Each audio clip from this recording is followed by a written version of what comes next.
शलाकयं चक्षुरुन्मिलितं येन तस्मै श्रीगुरवे नमः। नमः ॐ विष्णुपादाय कृष्णपृष्ठाय भूतले श्रीमते भक्तिवेदान्त स्वामी इति नामिने। नमस्ते सारस्वती देवे गौरवाणी प्रचारिणे निर्विशेष शून्यवादी पाश्चात्य देशतारिणे। जय श्री कृष्ण चैतन्य प्रभु नित्यानंद श्री अद्वैत गदाधर श्रीवास आदि गौर भक्तवृंद। हरे कृष्ण कृष्ण कृष्ण हरे हरे, हरे राम राम राम हरे हरे। गुरुवे गौरचंद्राय राधिकाय तदालये कृष्णाय कृष्ण भक्ताय तद्भक्ताय नमो नमः। हरे कृष्णा। आप सभी का बहुत बहुत स्वागत है इस भगवत गीता डिप्लोमा कोर्स में, जिसमें हम लोग भगवान के बताए गए उस ज्ञान का अध्ययन कर रहे हैं जो स्वयं भगवान के ज्ञान को बताता है, जिसको हम लोग भगवत ज्ञान के नाम से जानते हैं। और इस अध्याय को शंकराचार्य ने नाम दिया है ज्ञान विज्ञान योग। इस विज्ञान के माध्यम से हम किस किस चीज़ को जान सकते हैं और क्या क्या हमको भगवान ने बताया है, उस सब का ज्ञान इस अध्याय के अंदर है। मतलब इस जो ज्ञान है उसके माध्यम से हम ज्ञान प्राप्त कर सकते हैं विज्ञान के माध्यम से, और जो ज्ञान है उसको अपने जीवन में उतार लेंगे तो वही विज्ञान है। इन दोनों का चर्चा इस अध्याय में हुआ है कि जो करके हम जो कुछ प्राप्त कर सकते हैं और जो कुछ जान करके जो कुछ हमें करना है उसके बारे में भगवान इसमें हमको बताए हैं। तो अभी तक हम लोगों ने देखा कि कैसे भगवान कृष्ण को श्रवण के माध्यम से जाना जा सकता है, और फिर भगवान भौतिक तथा आध्यात्मिक सृष्टि के जगत के दोनों के एकमात्र स्रोत हैं, और भगवान तीनों गुणों के नियंत्रित करता भी हैं, जिसके अंतर्गत सब जीव आकर के संसार में फंसते हैं। और 4 प्रकार के दुष्कृत का वर्णन हुआ जो भगवान के पास नहीं जाते हैं। एक नराधम, एक माया अपहत, और एक दुष्ट, और एक नास्तिक। ये 4 प्रकार के लोग हैं जो भगवान के पास नहीं जाते हैं। और 4 प्रकार के लोग भगवान के पास आते हैं, आरती, अर्थार्थी, जिज्ञासु और ज्ञानी। जिसमें भगवान को सबसे ज़्यादा प्रिय है वो है चारों में से ज्ञानी व्यक्ति जो भगवान के पास आते हैं, उन सब में से ज्ञानी व्यक्ति भगवान को अति प्रिय है। लेकिन कोई भगवान के पास प्रेम से जाता है अगर, तो भगवान कहते हैं मेरी आत्मा से भी बढ़कर है। और फिर भगवान बताते हैं कि लोग देवी देवताओं के शरण में क्यों जाते हैं, तो कहते हैं उनकी कामनाओं के द्वारा उनकी मति जो है मारी जाती है, तो प्रकृति स्वाया हो, प्रकृति उसको मुझसे दूर करके उन देवताओं के शरण में रखती है। और देवताओं के शरण में जो श्रद्धा उत्पन्न होती है वो भगवान कहते हैं मेरे द्वारा ही उत्पन्न की जाती है। किसी भी देवता में इतना सामर्थ्य नहीं है कि वो अपनी पूजा स्वयं करा सके। जब तक हृदय में बैठे परमात्मा उस श्रद्धा को उस देवता के ऊपर स्थापित नहीं करते, उस देवता की पूजा नहीं कर सकता। और उन देवताओं के माध्यम से जो कुछ लोगों को प्राप्त होता है वो भगवान के द्वारा ही दिया जाता है। बिना भगवान के अनुमति के कोई भी देवता आपको कोई भी वरदान नहीं दे सकता है। अब भगवान हमको बताएंगे कि उन देवी देवता, और फिर आगे चलते हैं जिसमें 24वें श्लोक में भगवान निर्विशेषवादी की बात करते हैं। अब देवी देवता निर्विशेषवादी जो ब्रह्म रूप में भगवान को समझते हैं, भगवान कहते हैं 24वें श्लोक में, अव्यक्तम व्यक्तिमापन्नम मन्यते माम बुद्धया परम भाव जानन्तो माम अव्यम अनुत्तमम। बुद्धिहीन मनुष्य मुझको ठीक से न जानने के कारण सोचता है कि मैं भगवान कृष्ण पहले निराकार था, अब मैंने इस स्वरूप को धारण किया है। वे इस अपने अल्प ज्ञान के कारण मेरे अविनाशी तथा सर्वोच्च प्रकृति को नहीं जान पाते। भगवान कह रहे हैं कि मैं पहले अव्यक्त था, यानी मैं पहले निराकार था। ऐसे कौन सोचते हैं? जो अल्पज्ञ लोग हैं ऐसा सोचते हैं, और मैंने अभी इस शरीर को धारण किया है, ऐसा लोग मानते हैं। तो कौन ऐसा मानते हैं? तो भगवान ने पहले ही बात की, देवी देवता के शरण में कौन जाते हैं?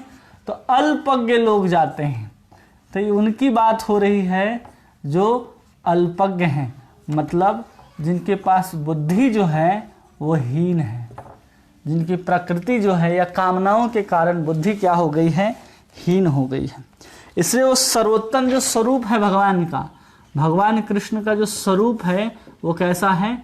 सर्वोत्तम है और अव्यय है, उसमें किसी भी प्रकार का विकार नहीं आता है और प्राकृतिक नहीं है, अप्राकृतिक है। और फिर भगवान कहते हैं जन्म लीला को नहीं जानते हैं, इन सब को नहीं जानते। जन्म आदि लीला को वो लोग नहीं जान पाते। कौन से लोग नहीं जान पाते? जो अल्पज्ञ होते हैं।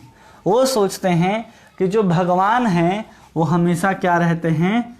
निराकार रहते हैं, और वही निराकार बाद में साकार होकर के आते हैं। ये बिल्कुल और बिल्कुल गलत है। भगवान कभी निराकार नहीं होते हैं। क्यों नहीं होते हैं?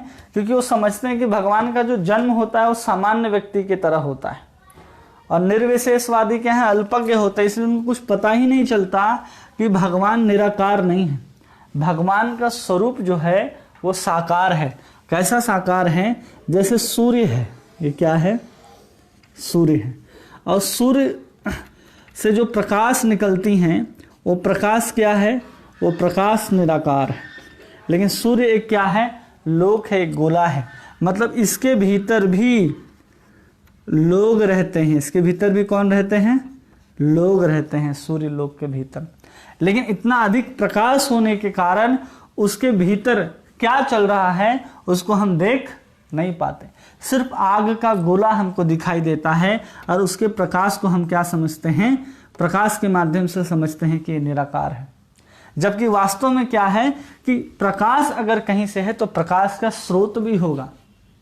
जैसे बल्ब है, अगर बल्ब कहीं जल रहा है, बल्ब से प्रकाश निकल रहा है अगर, तो वो प्रकाश निकल रहा है तो कहाँ से निकल रहा है? इस बल्ब के भीतर से प्रकाश निकल रहा है। जैसे ही बल्ब को हम बंद कर देंगे या बल्ब को उसके स्थान से हटा देंगे तो क्या प्रकाश आपको दिखाई देगा? नहीं देगा। उसी प्रकार जो बल्ब है उसके पीछे जो प्रकाश है उसके पीछे क्या जल रहा है? बल्ब जल रहा है। उसी प्रकार जिस ज्योति को हम लोग देखते हैं परब्रह्म के ऊपर, जो एक सफेद शीतल रोशनी के समान है, जिसको कोई देख नहीं सकता, जिससे आंख बिल्कुल चौंधिया जाती है, ऐसा प्रकाश जो है वो भगवान के अंग से निकलता है। सोचिए, सूर्य और चंद्र में इतना प्रकाश है तो स्वयं सूर्य और चंद्र को प्रकाश देने वाले भगवान के शरीर के अंदर कितना प्रकाश होगा। ये सूर्य का गोला है, ये सूर्य से इतना प्रकाश निकल रहा है कैसे? उसके आग के कारण। चंद्रमा के अंदर प्रकाश कहाँ से है? सूर्य के प्रकाश के कारण। और इस सूर्य और चंद्रमा में जो प्रकाश आता है वो कहाँ से आता है? तो ब्रह्म ज्योति से ही वो प्रकाश आता है। इस संसार में अगर कहीं भी प्रकाश है तो समझना चाहिए कि वो ब्रह्म ज्योति का प्रकाश है, और वही प्रकाश फिर सूर्य और चंद्रमा के रूप में प्रकाशित होता है। मतलब हम अगर सूर्य को अपने ब्रह्मांड से हटा दें, उसके बाद आप बल्ब भी जला करके चाहेंगे ना हम की रोशनी कर लें, तो रोशनी नहीं होगा। कहीं ना कहीं रोशनी है जिसको हम इसके माध्यम से प्रकट कर पाते हैं। हम सोचें कि उसके अलावा हम प्रकट कर पाए तो ऐसा संभव नहीं है। अगर सूर्य है तो ही हम प्रकाश कर सकते हैं, और सूर्य का प्रकाश कहाँ से आता है? तो उस ब्रह्म ज्योति से इसको प्रकाश प्राप्त होता है। और इसी ब्रह्म ज्योति को जो एक भगवान के अंग से निकलती है, भगवान की अंग कांति है, उसी ब्रह्म को निराकार ब्रह्म कहते हैं। वो अधूरा ज्ञान है, इसी को कहते हैं ब्रह्म। जो निराकार है उसी को कहते हैं ब्रह्म। लोग जो अल्प ज्ञानी हैं वो कहते हैं भगवान पहले निराकार थे, अब साकार होकर के आए हैं। ये बिल्कुल गलत है, क्योंकि भगवान कभी निराकार नहीं हुए। भगवान का स्वरूप साकार है और सदा सर्वदा से रहा है, लेकिन हम उस चीज को नहीं जान पाते कि कैसे भगवान का आकार रहा है। तो उसको समझाते हैं प्रभुपाद जी कि देखिए भगवान का आकार कैसे रहा है। तो कहते हैं यहाँ पर कि जो निर्विशेषवादी या अल्पज्ञ लोग होते हैं उनको कहते हैं कि वो पढ़ करके सभी शास्त्रों से ये नहीं जान पाते कि भगवान कृष्ण का जो लीला है वो दिव्य है। केवल और केवल भगवान के भक्तों के द्वारा या भगवान की कृपा से ही हम उसको समझ सकते हैं, अथवा उसको समझ नहीं समझ सकते। उसी को प्रभुपाद जी लिखते हैं, वेदांत तथा वैदिक साहित्य के अध्ययन में लगे रहते हैं, अल्पज्ञ हैं और उनके लिए ईश्वर के साकार रूप को समझ पाना संभव नहीं है। क्योंकि हमारे उपनिषदों में, हमारे वेदों में जिस तत्व की सबसे ज्यादा वर्णन किया गया है वो तत्व है ब्रह्म का तत्व। वेद में सबसे ज्यादा तत्व क्या है? ब्रह्म का। और हमारे उपनिषद में सबसे ज्यादा तत्व किसका प्रस्तुत किया जाता है? परमात्मा का। और हमारे पुराण में जो सबसे ज्यादा तत्व प्रकाशित किया है वो भगवान के तत्व को प्रकाशित किया है। अब अलग अलग पुराण को हम देखेंगे, 18 पुराण हैं, तो अलग अलग देवताओं को भी भगवान के समान प्रस्तुत किया गया है। लेकिन भगवान कृष्ण जहां स्वयं कहते हैं कि मैं ही भगवान हूं, वो गीता है और स्वयं भागवत है। क्योंकि भागवत एक ऐसा ग्रंथ है जो ग्रंथ ना हो करके, पुराण ना हो करके, वो एक पुराण भी है, वेद भी है और उपनिषद भी है। क्योंकि इसमें जो मंत्र हैं, उसमें जो तंत्र हैं, उसमें जो संहिताएं हैं, स्तुतियां हैं, वो भागवत को एक संहिता के रूप में ही प्रस्तुत करती है, एक वेद के रूप में ही प्रस्तुत करती है, वेद के सार के रूप में ही प्रस्तुत करती हैं, वेद के विस्तार के रूप में ही प्रस्तुत करती है। इसलिए इस भागवत को महापुराण के नाम से हम लोग जानते हैं। इस भागवत को संज्ञा दी गई महापुराण की, क्योंकि एक वेदांत सूत्र का अप्राकृतिक भाष्य है भागवत। और उसमें वर्णन है कि भगवान कौन है? कृष्ण है। एतः चांस कलह पुंसः कृष्णस्तु भगवान स्वयं। वो भगवान है और उसी भगवान का अंश क्या है? परमात्मा है, जो हम सबके हृदय में विराजमान है। और इसी भगवान के अंग ज्योति को निराकार ब्रह्म के रूप में जानते हैं। वो अंग ज्योति है। ऐसा नहीं कि पहले ब्रह्म परमात्मा फिर भगवान, पहले भगवान फिर परमात्मा और फिर ब्रह्म है, ऐसे भगवान वर्णन हुआ है। और इसी को भगवान 9वें अध्याय में कहते हैं, औ जानन्ति माम मूढ़ा मनुष्यम तनुमाश्रितम। माम मूढ़ा, जो मूर्ख लोग हैं, वही मुझको क्या समझते हैं कि मैं एक सामान्य पुरुष की भांति आया हूं। इसकी पुष्टि भागवत में होती है 10, 14, 21 में, जिसमें कहते हैं कि कृष्ण भावनामृत को विकसित किए बिना कोई भी व्यक्ति कृष्ण को नहीं समझ सकता। तो कहते हैं, अथापि ते देव पदाम्भुजद्वय प्रसाद लेशानुगृहीत एव ही जानाति तत्वं भगवन् महिम्नो न चान्यम एकोपि चिरं वचन्वन्। हे प्रभु, यदि कोई आपके चरण कमलों की रंच मात्र भी कृपा कर लेता है तो आपकी महानता को समझ सकता है। किंतु लोग भगवान को समझने के लिए मानसिक कल्पना करते हैं। वे वेदों को वर्षों तक अध्ययन करके भी भगवान को समझ नहीं पाते हैं। बहुत वर्ष तक अगर हम लोग भगवान को समझने के लिए वेद को पढ़ने का भी प्रयास करें तो भगवान कह रहे हैं कि हमको समझ पाना बहुत कठिन है। फिर प्रभुपाद जी कहते हैं, अगर कोई हरे कृष्ण कृष्ण कृष्ण हरे हरे, हरे राम राम राम हरे हरे, अगर इसका भक्तिपूर्वक कोई जप करता है तो पूर्णतः कृष्ण भावनाभरित हो जाता है और आराम से क्या कर सकता है? भगवान को समझ सकता है। क्योंकि निर्विशेषवादी जो हैं, जो भगवान को बिना हाथ पैर वाला कहते हैं, या फिर उनका जो हाथ पैर है वो था ही नहीं और अभी आए हैं तो उनका हाथ पैर प्राकृतिक हो गया। तो यहाँ कहा जा रहा है कि वो क्या है? हाथ पैर प्राकृतिक नहीं है, वो अप्राकृतिक हैं, अव्यय हैं और सर्वोत्तम हैं। इसको समझ पाना जो अल्पज्ञ लोग हैं उसके लिए बहुत कठिन है। क्यों? क्योंकि काम से मोहित होने के कारण पहले ही देवी देवताओं के शरण में जा रहे थे, और कुछ जब वेदों का अध्ययन करने के बाद ब्रह्म की जब उनको शब्द की पता चलता है, और वही ब्रह्म को ये सबसे श्रेष्ठ मान लेते हैं और कल्पना करते हैं कि वही ब्रह्म जो निराकार है वही साकार रूप में हमारे सामने आया। ये बिल्कुल गलत है। भगवान कभी भी साकार नहीं थे। भगवान जब से रहे हैं, हमारे गोविंद जो हैं वो 2 हाथ में मुरली पकड़ करके टेढ़ी टांग में खड़े होकर के आज भी यमुना के किनारे बंसीवट के नीचे बांसुरी बजाते हैं। वो निराकार नहीं हो सकते। जो कहते हैं भगवान निराकार हैं वो कौन है? मूर्खवाद मायावादी है। और ये जो आकार है उनके ऊपर जबरदस्ती थोपा गया है। अगर किसी का हाथ पैर ना हो, अगर किसी भूत को आप पकड़ के ले आइए और बोलिए तुम्हारे पास शरीर नहीं है, उसको कैसा लगेगा? क्योंकि वो हमेशा शरीर पाने के लिए ही बेचारा इधर उधर घूमता रहता है। उसको भी शरीर की जरूरत है। और यहाँ मायावादी कह रहे कि उसको शरीर जबरदस्ती थोपा गया है।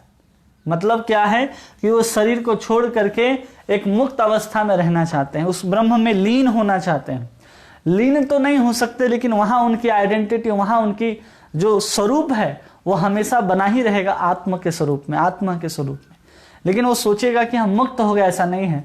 वो कुछ काल के बाद पुनः उसको इस धराधाम में आना होगा। और फिर क्या करते हैं, वो जो ब्रह्म से गिरे हुए लोग हैं वही इस संसार में आकर के समाज का काम, देश सेवा का काम, ये सब परोपकार का काम शुरू करते हैं, क्योंकि पता चल गया कि ब्रह्म में आनंद उनको नहीं मिल रहा है। इसके कारण वैसा करते हैं। और भगवत गीता में स्पष्टतः कहा गया है कि देवताओं तथा का रूप है तथा परमेश्वर का स्वरूप के साथ साथ विद्यमान है। जब हम देवताओं की बात कर रहे हैं, देवी देवता की बात, जो जब हम शंकर जी को, गणेश जी को, दुर्गा जी को पूजते हैं, तो इन सब की क्या है, स्वरूप है, इन सब की आकृति है। जब इनकी आकृति होगी तो इनको बनाने वाले का भी तो आकृति होगी। इसलिए जब हमारे पास आकृति है तो हमारे जो पिता है उनके पास भी आकृति है, उनके पिता के पास भी आकृति थी, शरीर था। तो जो परम ब्रह्म स्वरूप है, जहां से वो ब्रह्म ज्योति निकलती है, जो ब्रह्म का भी आश्रय स्वरूप है, वो भगवान श्री कृष्ण के पास शरीर नहीं होगा, एकदम होगा। लेकिन वेद भी पुष्टि करता है, वेद को पढ़ करके भी लोग उसको नहीं समझ पाते। वेद कहता है आनंदमयो अभ्यासात, जो परम सत्य है वो आनंदमय है और सभी गुणों के आगार हैं। हमने पहले ही देखा कि भगवान अजन्मा होकर के भी अपने योग माया को आश्रित करके जन्म भी लेते हैं। उसी जन्म और कर्म को कोई व्यक्ति समझ लेता है तो भगवान कहते हैं वो जन्म और मृत्यु के चक्कर से पार हो जाता है।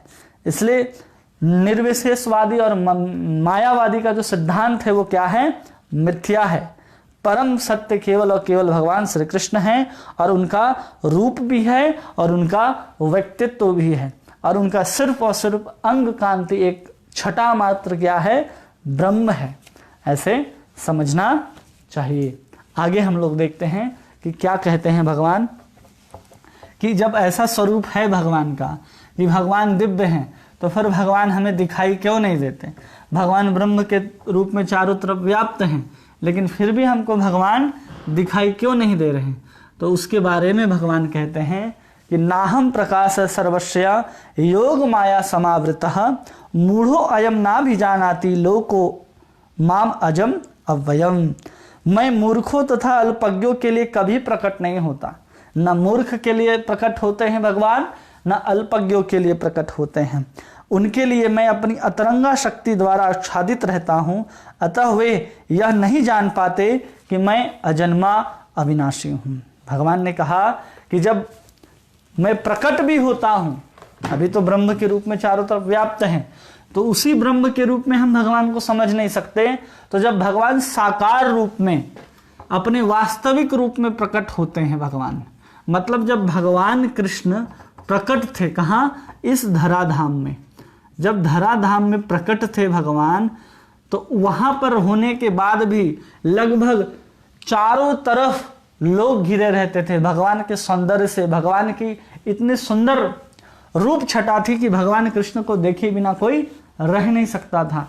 वही भगवान कहाँ खड़े हैं, युद्ध के मैदान में।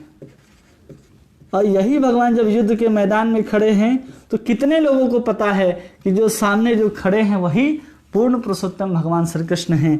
केवल भीष्म पितामह को पता है, द्रोणाचार्य को पता है, फिर किसको पता है, कृपाचार्य को पता है,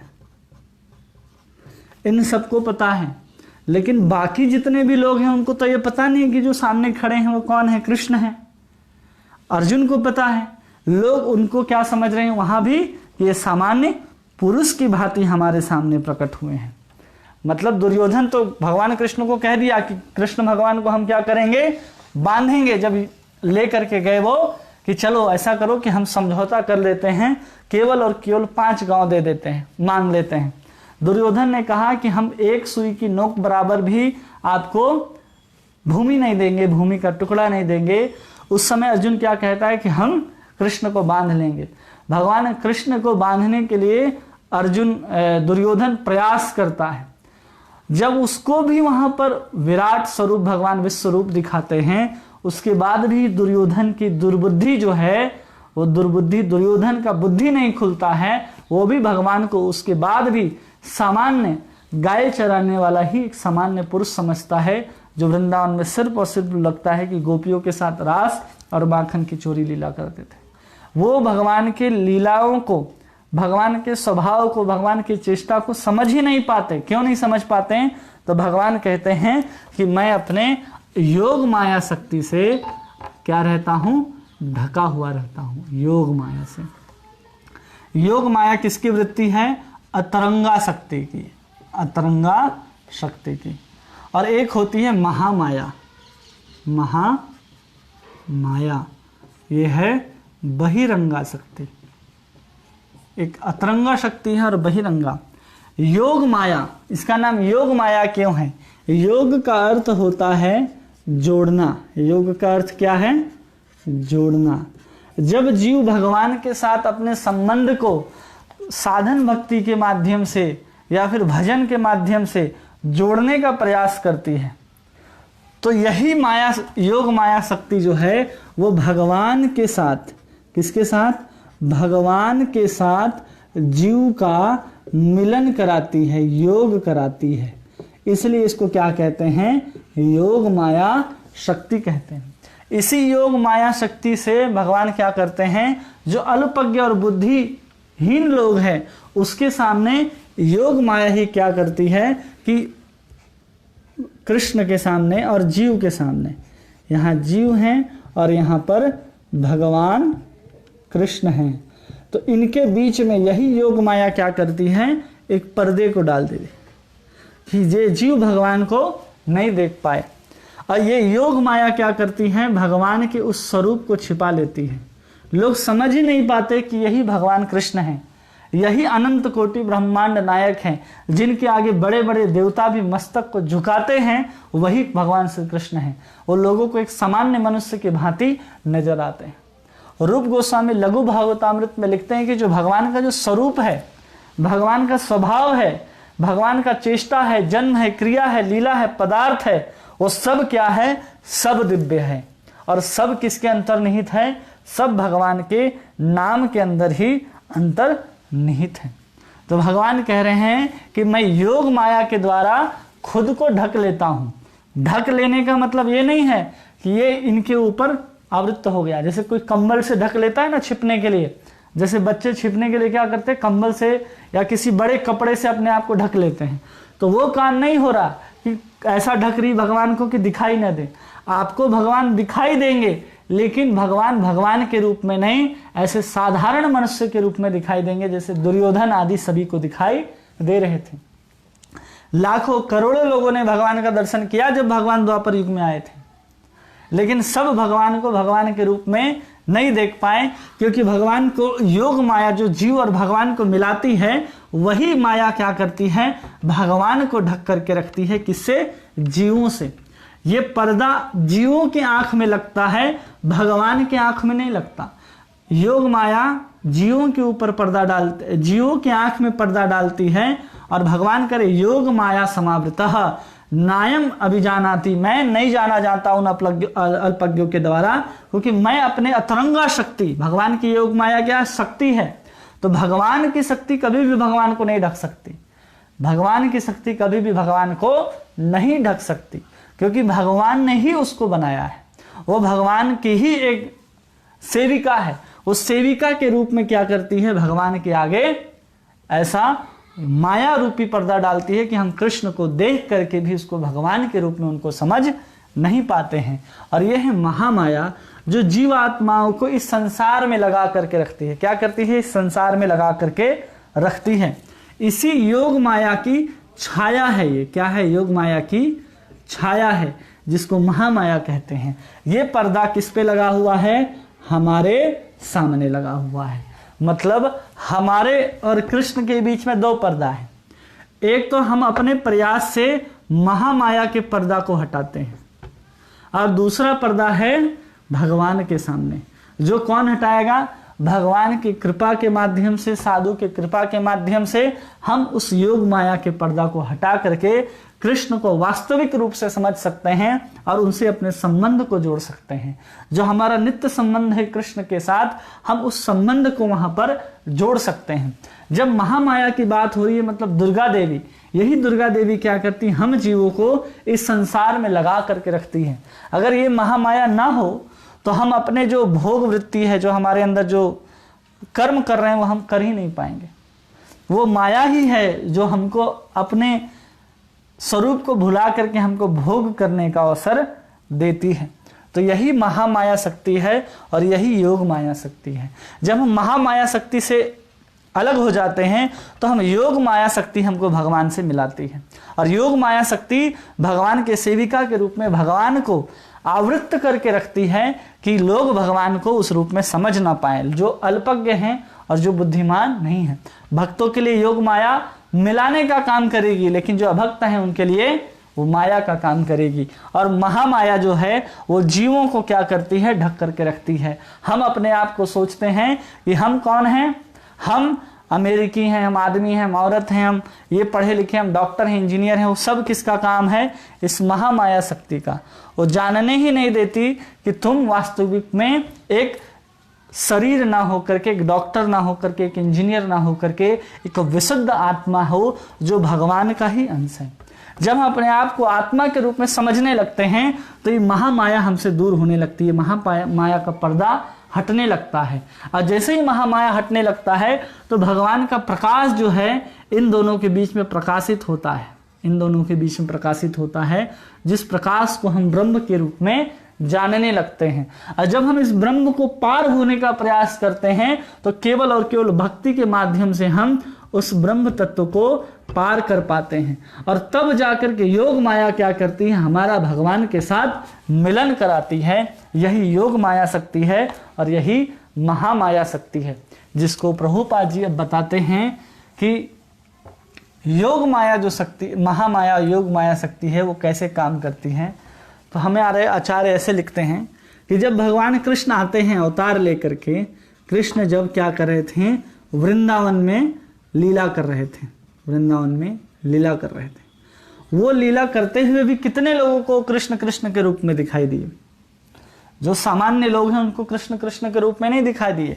गोपियां हैं, सब कुछ जानती हैं, लेकिन कृष्ण को भगवान मानने के लिए तैयार नहीं है। क्यों नहीं है?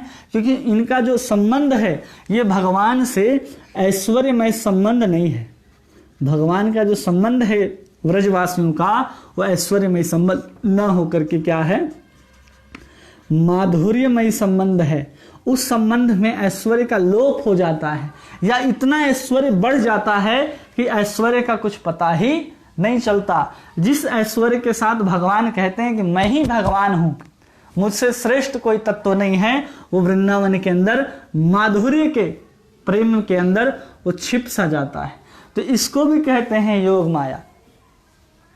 वहां भी भगवान क्या कर रहे हैं, उस योग माया, उस गोपियों के प्रेम में अपने ऐश्वर्य को ढक चुके हैं, इसलिए वहां भी नहीं जान पाते। अब इसको जब वृंदावन में भगवान कृष्ण लीला कर रहे थे, और अभी भी नित्य जब लीला कर रहे हैं, भगवान कह रहे हैं अव्यय हैं और अप्राकृतिक हैं, तो कृष्ण की लीला वृंदावन में अभी भी सतत चल रही होगी, क्योंकि भगवान की लीला नित्य है। फिर भी हमको वो स्थान में जाने के बाद वो दिखाई क्यों नहीं देता? तो उसी के आंसर में कहते हैं कि योग माया, मैं उस योग माया के क्या हो जाता हूँ, से अपने आप को ढक लेता हूँ, ताकि हम मूर्ख लोगों को दिखाई न दे। लेकिन भगवान ऐसे नहीं होते, भगवान नित्य है। ऐसा नहीं हुआ कि भगवान सिर्फ और सिर्फ आज से 5000 साल पहले वृंदावन में प्रकट हुए और फिर अप्रकट हो गए। अब इस अप्रकट लीला को विश्वनाथ चक्रवर्ती ठाकुर समझाते हैं एक सूर्य का दृष्टांत दे करके, और समझाते हैं कि जैसे सूर्य क्या होता है, सुबह के समय सूर्य उदय कब होता है, सुबह, और अस्त कब होता है, शाम में, या सूर्य के अस्त होने को ही संध्या कहते हैं, ये ज्यादा उचित है।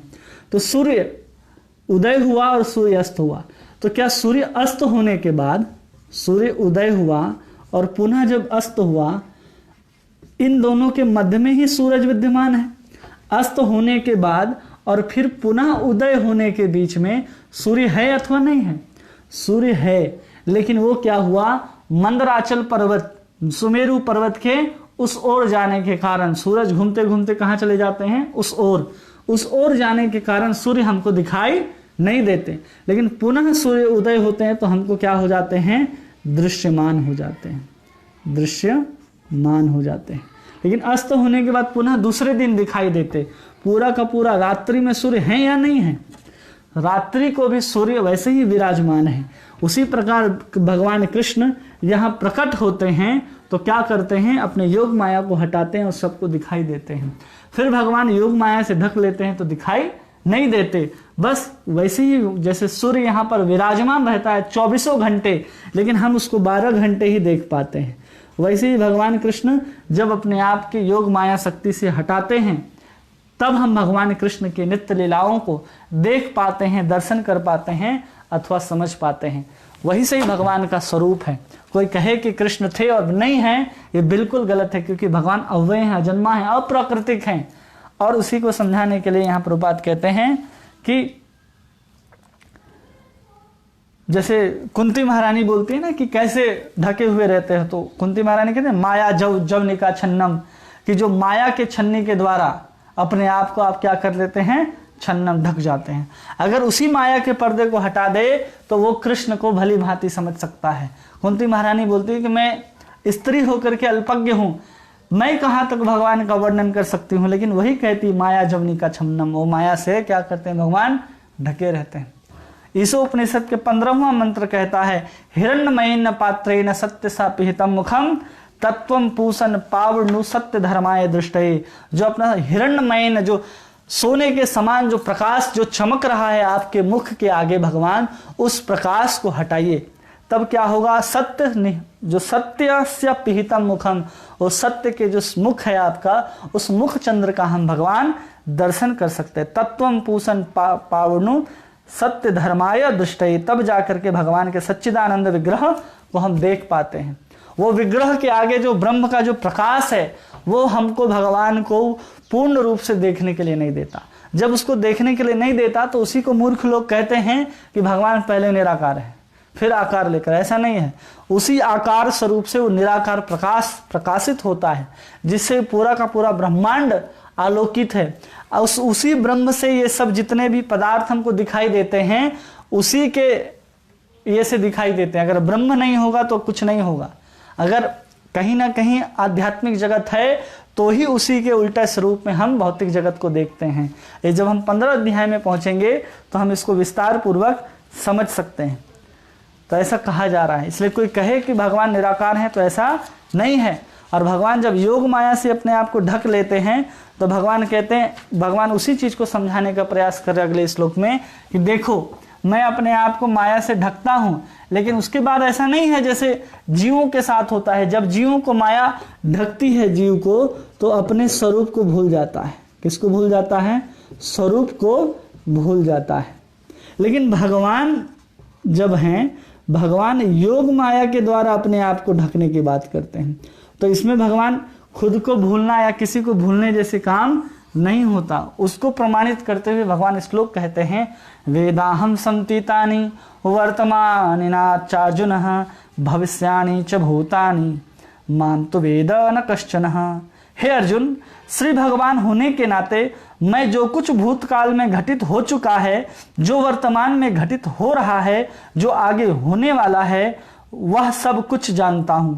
मैं समस्त जीवों का भी जानता हूं, समस्त जीवों को भी जानता हूं, किंतु मुझे कोई नहीं जानता। भगवान ने क्या कहा कि मैं सब कुछ जानता हूं, जो हो चुका है, जो हो चुका है भगवान कह रहे उसको भी जानते हैं, जो होने वाला है उसको भी जानते हैं। समस्त जीव को भगवान कह रहे हैं कि मैं जानता हूं।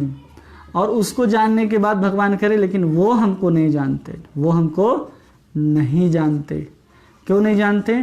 तो वही भगवान कह रहे हैं कि हम अपने माया के द्वारा अपने आप को आवृत्त करते हैं। उसके बाद भी कह रहे हैं भगवान, वेदा हम संतितानि, मतलब कह रहे हैं कि हम सब कुछ जानते हैं। माया के द्वारा भगवान कभी भी ढके नहीं जाते। भगवान के द्वारा योग माया हो वो भगवान को कभी ढक नहीं सकती। महामाया तो बहुत दूर की बात हो, तो जा भी नहीं सकती, क्योंकि योग माया का छाया स्वरूप ही महामाया है।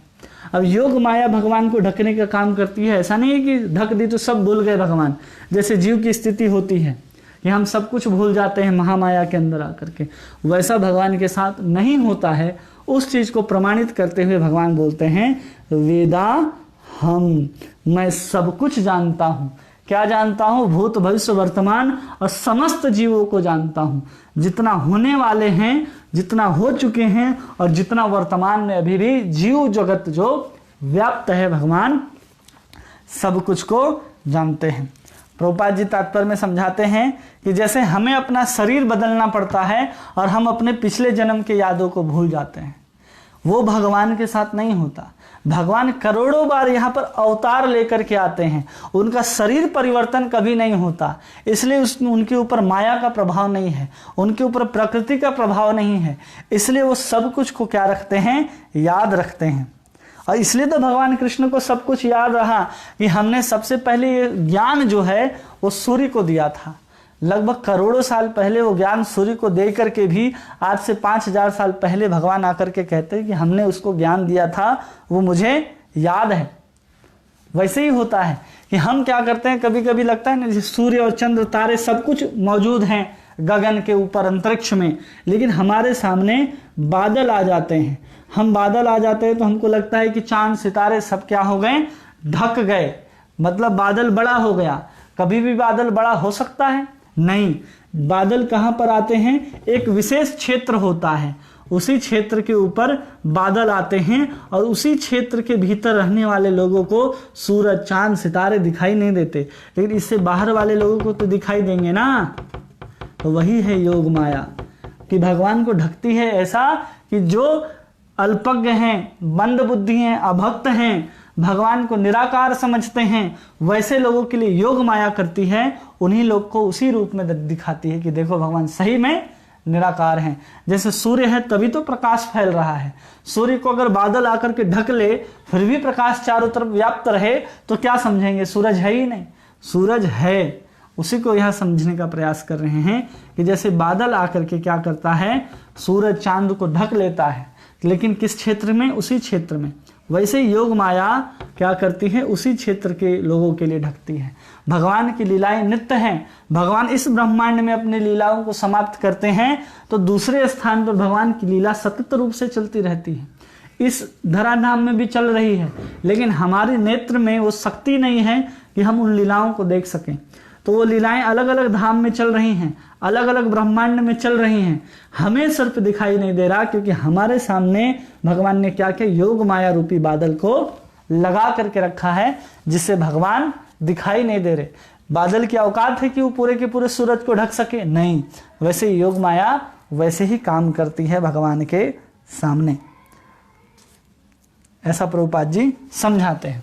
अब देखते हैं 27वां श्लोक। 27वें श्लोक में भगवान क्या कहते हैं कि भगवान को जो निराकार समझ गए उनके बारे में भगवान बात कर लिए। अब निराकार समझ गए भगवान तो उनके लिए अब क्या है?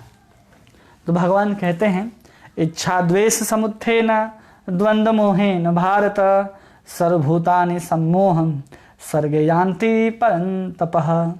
हे भरतवंशी, हे शत्रु विजेता, समस्त जीव जन्म लेकर इच्छा तथा घृणा से उत्पन्न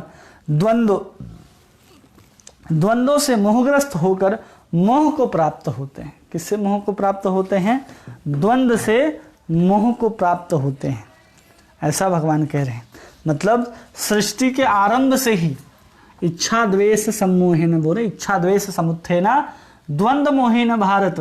तो कह रहे हैं कि इच्छा और द्वेष, इस दोनों से जो द्वंद्व उत्पन्न होता है, इन दोनों से क्या उत्पन्न हुआ? द्वंद्व। द्वंद्व मोहेन भारत। जब से सृष्टि हुआ है तब से हमको कौन फंसा करके रखा है? इच्छा और द्वेष। इसी इच्छा और द्वेष के कारण द्वंद्व उत्पन्न होता है। सुख दुख, ठंडा गर्मी, बरसात, भूख प्यास, सब कुछ जो द्वंद्व हैं वो द्वंद्व जो है इसी के कारण उत्पन्न होता है। और इसी द्वंद्व से जीव जो है वो मोहित हो जाता है। क्या हो जाता है? जीव मोहित हो जाता है इसी द्वंद्व के कारण। कोई जन्म ले रहा है, कोई मर रहा है, कोई बूढ़ा है, कोई जवान है, ये सब ठंडा गर्मी ये सब को देख करके क्या हो जा रहा है, वो मोहित हो जा रहा है। कारण क्या है? इच्छा, और उस दूसरा कारण क्या है? द्वेष। इस दोनों कारण से ही ऐसा हो रहा है। और जो प्राचीन कर्म है उसके शुरू से जो करता आ रहा है इसी के कारण कर रहा है, इच्छा है और दूसरा द्वेष है। और यही इच्छा और द्वेष मिलकर के जब द्वंद्व रूपी मोह पैदा करते हैं तो क्या होता है, हमारा जो भगवान के साथ जो अज्ञान है, हम भूले हुए अज्ञानी के समान जो भटक रहे संसार में, वो अज्ञान और गाढ़ा हो जाता है। किसके कारण? इच्छा और द्वेष के कारण। जो द्वंद्व से उत्पन्न मोह है वो क्या करता है, हमारी जो अज्ञान है उस अज्ञान को और गाढ़ा बना देता है। इतना गाढ़ा बना देता है कि हम स्वयं को ही नहीं पहचान पाते, तो हम भगवान को कहाँ से पहचान पाएंगे।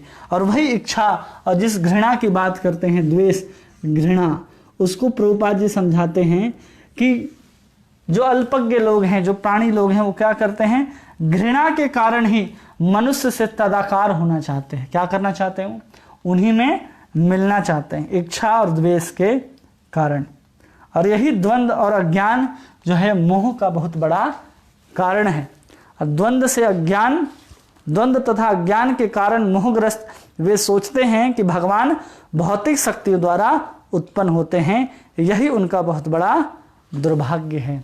इसी के कारण वे ऐसा सोचते हैं। किसके कारण? इच्छा और द्वेष। द्वेष का अर्थ है घृणा, और इच्छा का अर्थ क्या है? इच्छा और द्वेष द्वंद्व मोहेन भारत।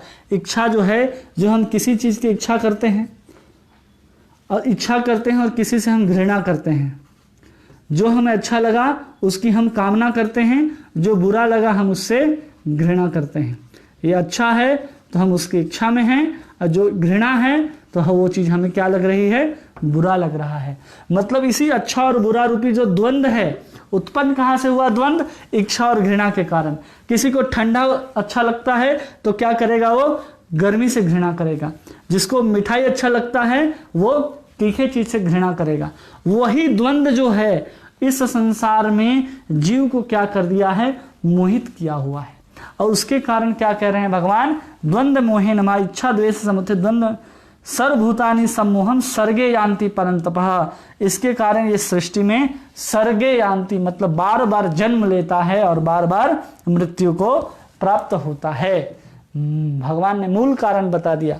सर्वभूतानि, एक दो जीव नहीं, सारे के सारे जीव इसी इच्छा और द्वेष के कारण इस संसार में जन्म मृत्यु के चक्कर में बंधे हैं। अब देखिए, आप जिसके साथ रह रहे हैं या आप जो कुछ कर रहे हैं वो आपकी इच्छा और आपके द्वेष पर आधारित है कि नहीं? हर जीवात्मा, जब यहाँ भगवान कह रहे हैं ना कि सर्वभूता नाम, कि हर एक जीव इसी इच्छा और द्वेष में बंधा हुआ है। हर चीज।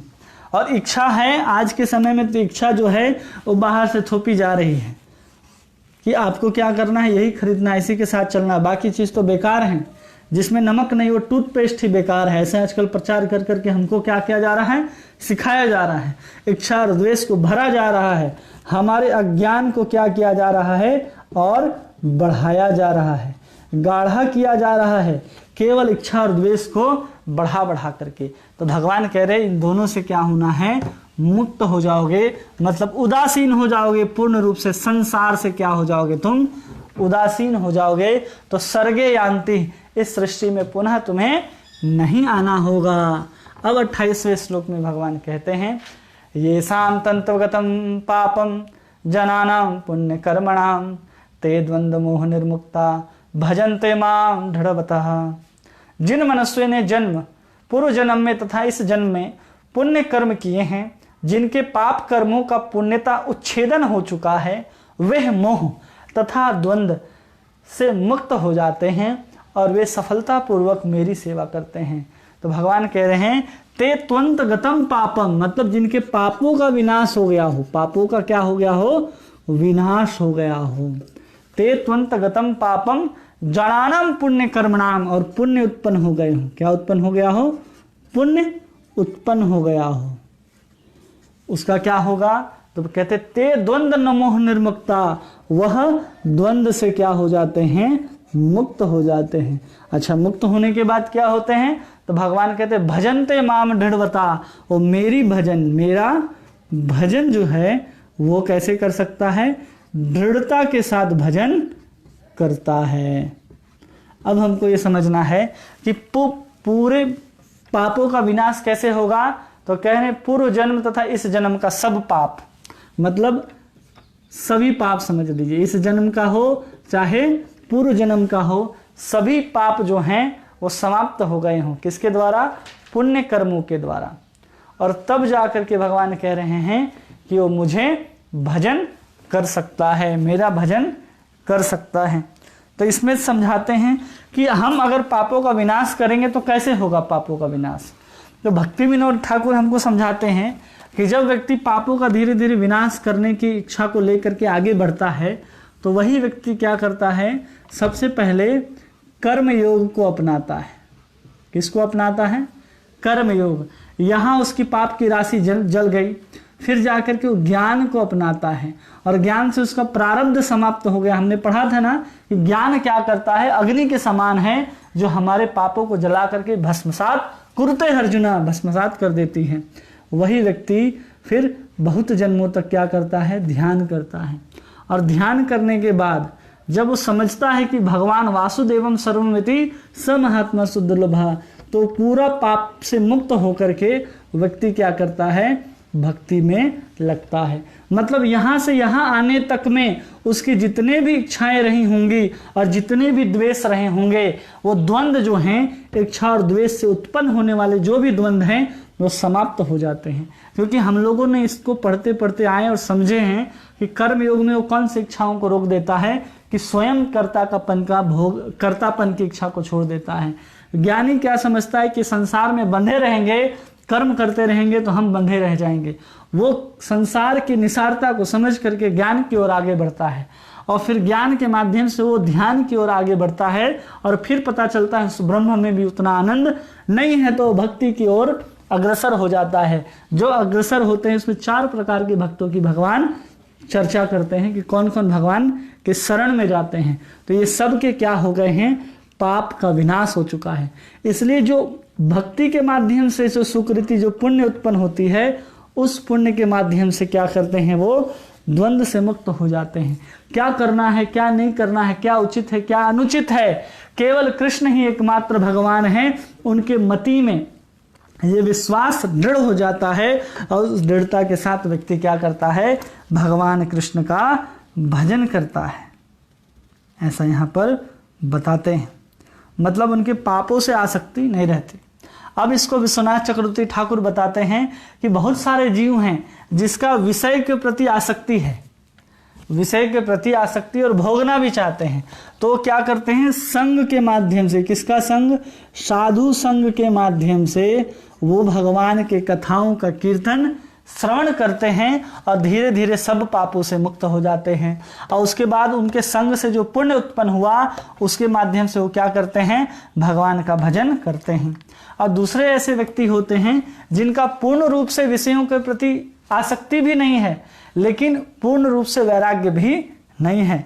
वो भी क्या करते हैं, साधुओं के संग के कारण वो धीरे धीरे दृढ़ता पूर्वक भगवान कृष्ण का भजन करने लग जाते हैं। तो कैसे प्राप्त होता है ये चीज उनको, तो केवल और केवल साधुओं के संग की कृपा से होता है, जिसको यहाँ प्रभुपाद जी लिखते हैं कि महत सेवायाम द्वारा महु विमुक्ते।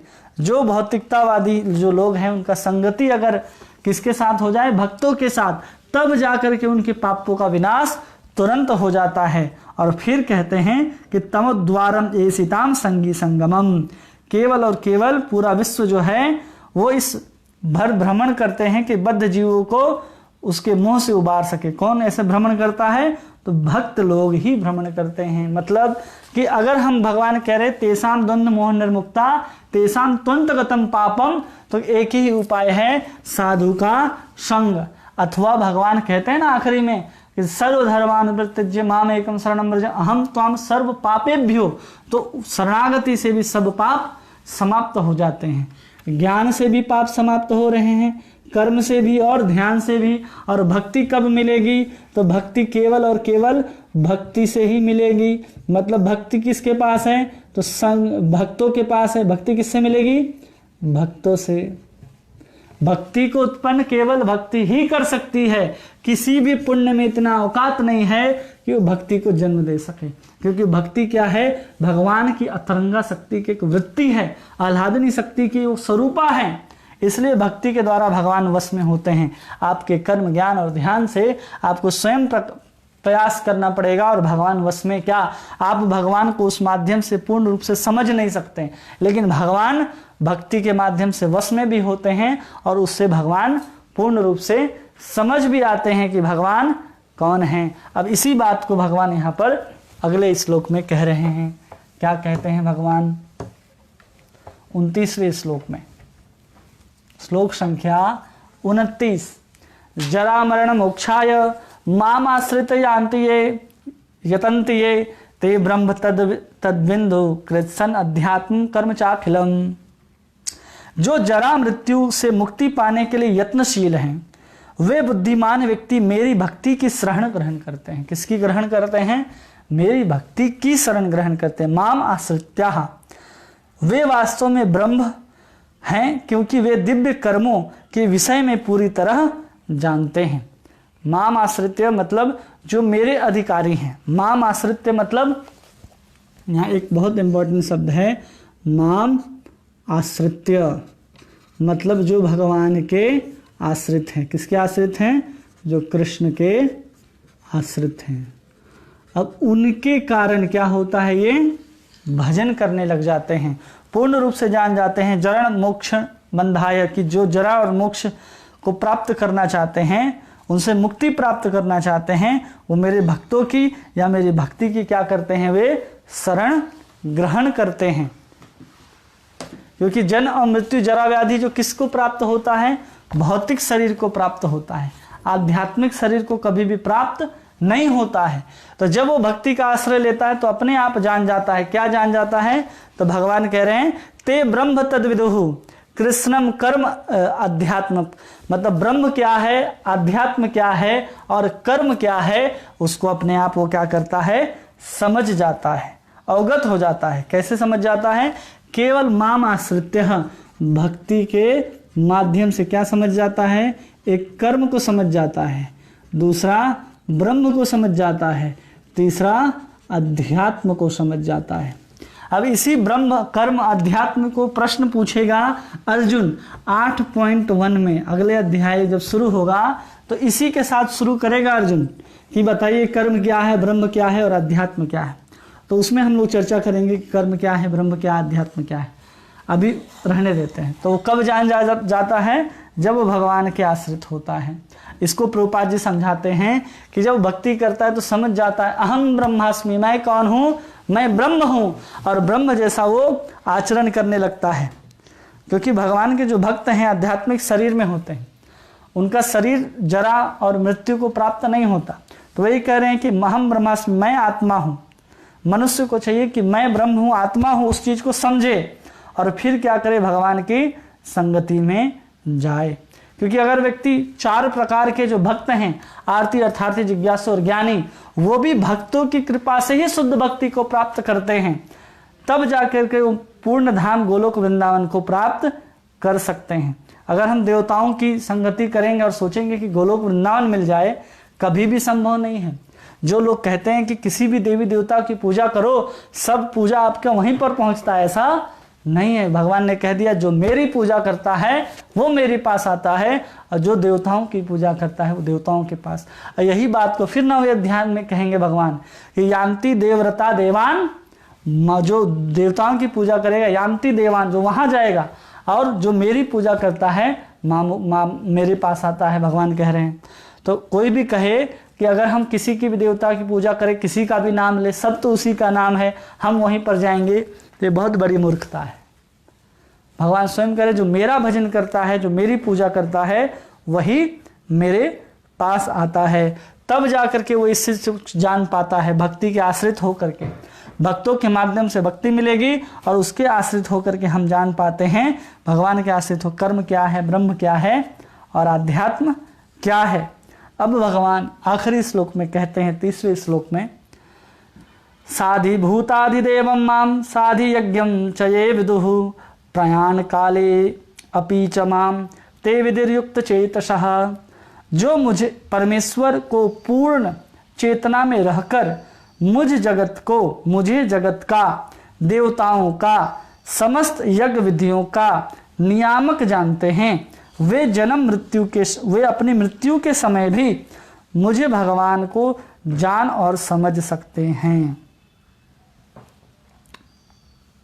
भगवान कह रहे हैं कि साधि भूताधिदेवम, भगवान जिस साधिभूत की बात कर रहे हैं, अधिभूत की बात नहीं कर रहे हैं। भगवान आगे इस चीज की बात करेंगे, क्या साधिभूत है और क्या अधिभूत है। भगवान किसकी बात करें अभी? जो भी साधिभूत हैं, वो क्या करते हैं, मृत्यु के काल पर भी अगर अपनी चेतना को हम पूर्ण रूप से कृष्ण पर स्थापित करके रखें, कृष्ण में चेतना को लगा दे, मतलब पूर्ण रूप से कृष्ण भावना भावित हो जाएं, तो भगवान कह रहे साधि भूतम अधिदेवम माम सधि यज्ञम च वेदु।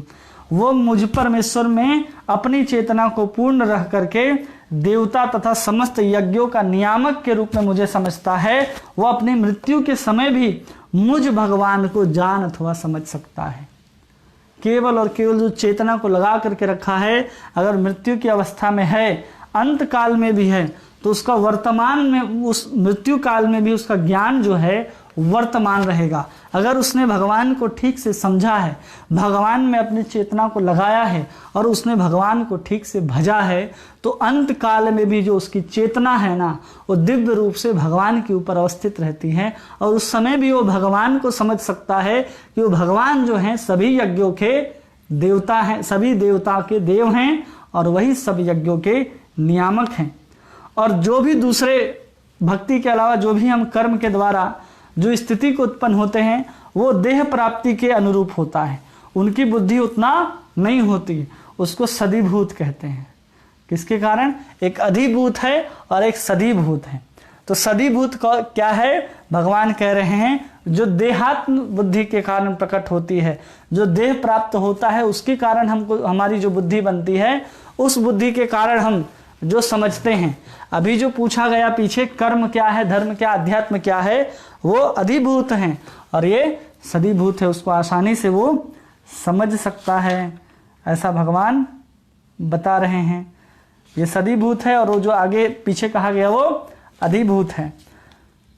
अब भगवान कह रहे जो धीरे धीरे ऐसी दिव्य संगति से मनुष्य का भगवान में विश्वास बढ़ता है, अतः मृत्यु के समय ऐसा कृष्ण भावना भावित व्यक्ति कृष्ण को कभी नहीं भुला पाता, अतएव वह सहज ही भगवत धाम गोलोक वृंदावन को प्राप्त होता है।